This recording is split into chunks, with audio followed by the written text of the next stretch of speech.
Peter Dutton, have to say, looked scrappy today again.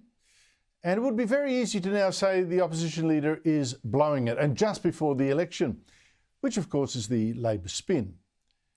Now, Dutton's problem today was again, loose language, this time talking about, even seeming to promise, a referendum to change the constitution to allow governments to deport people with dual citizenship convicted of serious crimes. Never mind that a referendum could actually cost $450,000. If we believe that we want to keep people safe, if you want to keep your kids safe and we want to keep kids safe in our community, then I don't think you can put a price on that. But you can deal with community safety at the same time that you can make good economic decisions to help people deal with Labor's 30% increase in grocery prices. Did I say 450,000? Try 450 million. But within a couple of hours, Dutton's Shadow Attorney General Michaelia Cash was cleaning up, saying, oh, look, we have no plans to hold a referendum at this stage. We'd only look to that option as a last resort. The Prime Minister pounced. Well, this is another thought bubble from Peter Dutton that hasn't made it to lunchtime.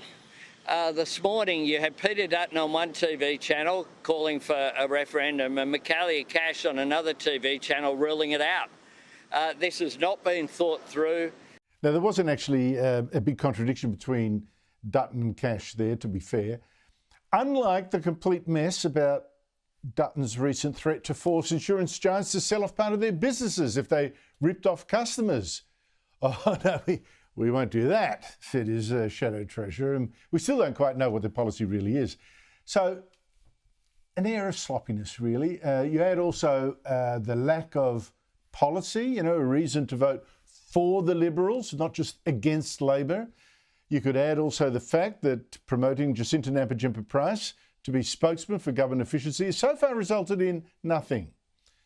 Add that, other stuff, and you'll understand a little nervousness now in the opposition, especially with polls producing headlines like this in The Guardian today. Albanese scores highest approval rating in almost 18 months as support for Dutton slips. And it is true. Albanese is a bit more popular. Not surprising after milking ex-Cyclone Alfred and after attacking Donald Trump's tariff attacks, standing up for Australia. That said, reality check. And, that's without denying, yes, the Liberals have got to step up. First, none of the polls actually show the Liberals behind Labor. Even the Guardian poll saying, wow, Albanese is much more popular. It's still found that after preferences, the Coalition and Labor were neck and neck at 47% each, with 6% undecided. So this is going to be an election decided in the campaign. And let's go back to the issue I started with, this terrible confusion over a referendum to change the constitutions to stop judges blocking politicians from throwing out dual citizens convicted of bad crimes. Is it a yes? Is it a no? Is it really bad for the opposition to be caught out thinking about just this when you see the mayhem that the High Court has caused already by telling the government it's got to even set free foreign murderers and rapists and a pedophile, all of whom refused to go home and couldn't be forced to? And you contrast the weakness today over foreign criminals here to what Donald Trump is doing in the US, parading alleged Venezuelan gang members, illegal immigrants, and flying them to a jail in El Salvador, even with a judge saying, hey, you can't do that.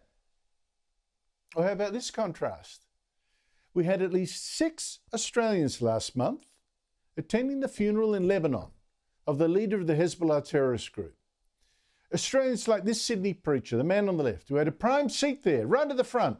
And back home, this guy posts pictures of the yellow flags of this Hezbollah terrorist group. And he gets Albanese government money to teach young Muslim scouts. We don't know the citizenship or legal status of those 6 Australians at that terrorist funeral, but our government let all those Hezbollah supporters back into the country. In contrast, Trump's United States has just banned the return of someone else who was at that same funeral. Kidney transplant specialist, a professor no less, who had a valid visa, but was expelled as a Hezbollah fangirl. Now, I'm certainly not saying Dutton should go the Trump. I've long warned that he should keep his distance. In fact, seeming too keen on Trump, I think has hurt him a bit in the polls.